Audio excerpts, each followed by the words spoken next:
As Election Day approaches, polls are still showing about as tight of a race as it can get. CBS News Director of Elections and Surveys, Anthony Salvanto, back with us here, joining us now with some findings from a new, hot off the presses CBS News poll. Anthony, it is always a pleasure. You always have something interesting to share with us, especially with Election Day now, just a little over a week away. Thank you for being here with us.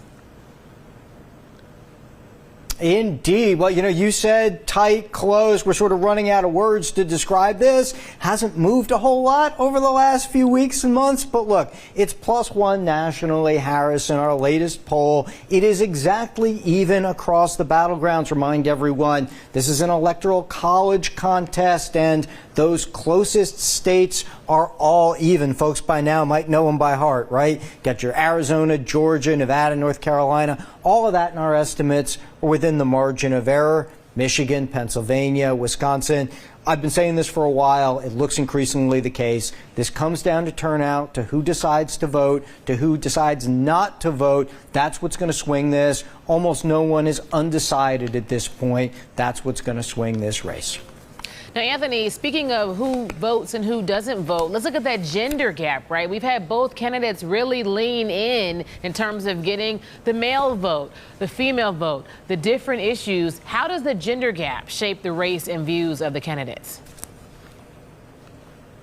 So this gender gap, where you see more women voting for Harris, where you see more men voting for Trump, it's the highest gender gap we've seen yet in our polling this year, tied for that. It's approaching the historic levels that we saw in 2016. And Courtney, let me show you one reason I think is driving this, and that's the campaigns themselves, at least in the minds of voters. Because when we ask men, what do you think the campaigns are paying attention to, most of them say that the Harris campaign isn't paying enough attention, too little, to the concerns of men. But then you talk to women, and a majority of them, I'll show you here, feel that the Trump campaign is paying too little attention to the concerns of women. That's one thing, Courtney, but it also plays out in some of the perceptions of the candidates. Take a look at this. Who would be a strong leader? More men say that of Donald Trump than women do. But take a look at this. Who has the mental and cognitive health to serve as president?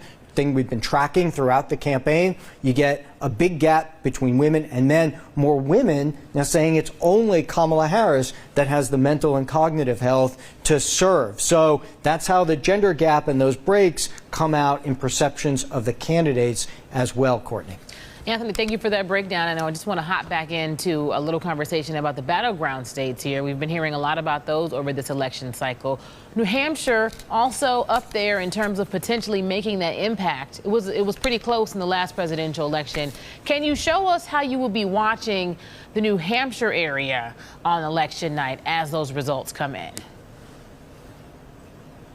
Absolutely. Right in your backyard there, the extended suburbs of Boston, right? Around Nashua, even as far as Manchester. Now, I'm going to show you historically the map, and you're going to see a lot of blue on it, right? But it's kind of marginally blue. So what we're going to be watching for is, do these patterns repeat themselves? Certainly Kamala Harris is going to want to match Joe Biden's numbers in those suburbs and areas around Manchester and Nashua, like I mentioned, even as far then towards the western part of the state. For a Republican to do well, they're going to need to swing these places, not necessarily all the way, but just kind of keep them close in that area, right? Because you see, let me give you this example here in the Manchester area, the Nashua area. You see, in this case, a very close contest between Biden and Trump. So if we see just a little bit of a shift there this year between Trump and Harris, that might mean that the race would be a little bit closer. If we see, by contrast, Harris building on those margins, then that we see that maybe she's got the better chance to win. So that's how you break down New Hampshire in part. On election night, we will show you that as each town reports its votes. And so you see the whole pattern all the way through, Courtney. CBS News Director of Elections and Surveys, Anthony Salvanto, thank you very much for joining us.